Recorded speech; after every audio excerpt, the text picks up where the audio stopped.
Bw'abadde alabiseeko mu kakiiko ka Paalamenti akalondoola ensasanya ensimbi z'omuwoomusolo mu bitongole bya gavumenti eby'enjawulo akabadde kakulemberwa omumyuka waako Gorette Namugga, Dr. Nakku Juliet akulembera eddwaliro ly'ab'emitwe e Butabika ategeezezza nga abalalu we beeyongedde mu ggwanga ng'abantu 7 ku buli 100 balwadde ba mutwe. Increase in mental health problems, especially among young people. The causes are multiple. There's a lot of stress in the community, we believe, because of financial strain, maybe young people who have gone to school and are looking for jobs. Unemployment rates is another one.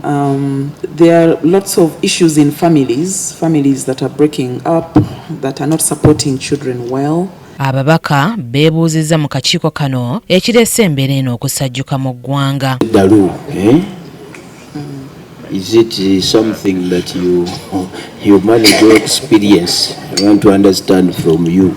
As patients come in, before even you go into the scientific investigations of what has caused the illness, you normally ask them. Then you tell you, but haven't you ever recorded such cases? Because as Honorable Asman says, we must face some of these realities.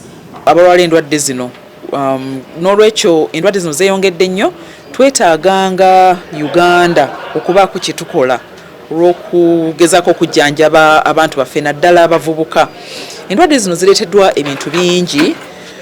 Stress yeeyongedde nnyo, kwennyamira kweyongedde nnyo, n'okunywa enjaga n'emyenge byeyongedde nnyo naddala mu bavubuka olwa stress ono gwe twogera. Akakiiko era kakizudde nga n'eddagala erikozesebwa ku balwadde b'emitwe bwe liggwawo mangu nga n'abasawo bakkekwa okusinziira ku muwendo gw'abalwadde b'eddalo. Yongera mu bantu abafuna obukosefu ku bwongo ba increases oba beeyongedde bafuuka ebitundu 7 ku 100 nti buli bantu boolaba 10 abantu 4 balalu. Kakati bwe tubanga abantu 4 ku buli 10 balalu oli yeebuuza nti sente zetuteekemu lago zimala. Ekyokubiri bw'otunuulira ebizimbe ebiriyo ebyuma bye tukozesa byonna bikadde.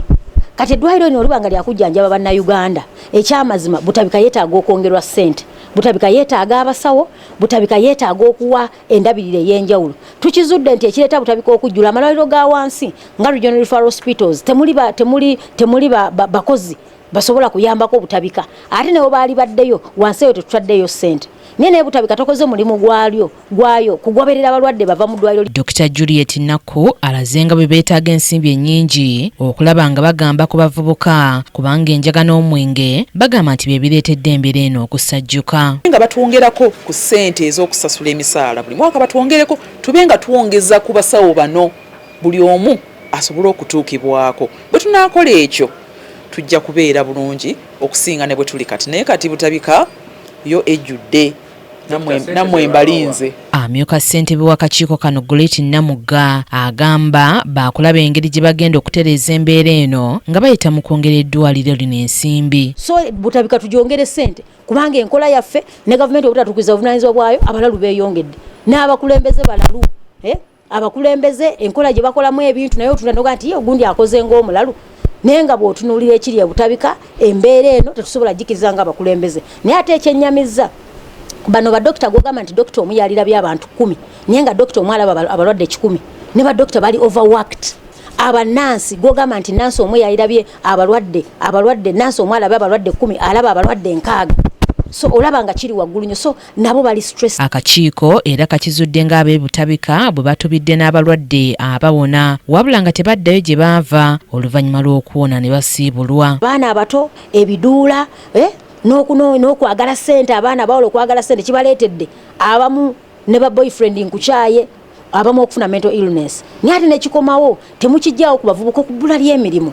Abaana baffe tebalina mirimu, omwana asoma n'agenda n'ayagala okugenda ebweru akuba ekyeyo ate kampuni n'emubba. Kati bw'asigala wano Uganda mwagala akole. Dr. Nakku Juliet agamba nti singa bongerwa ssente baakulondoola n'okuteekawo amalwaliro ag'enjawulo agayamba ku balwadde bano. Bwe kinaabaawo ne tufuna abasawo abalala ne tufuna ssente eza weegi mu district hospitals, mu health center 4s and 3s ne mu regional referral hospitals ekyo kigenda kutereera. Okusinziira kwa lipoota, eddwaliro lino lirina kuba n'abalwadde 505 wabula nga balina abalwadde abasoba mu 1,000 wabula nga bano baweebwa ensimbi obuwumbi 120 buli mwaka gw'ebyensimbi wabula nga baweebwa obuwumbi 22 bwokka ng'abaana bato ebitundu 22 ku buli 100 be bafuna obulwadde buno. Ssebugenyi Joseph yakusakidde eggulire lino Crack KTV amalindirire.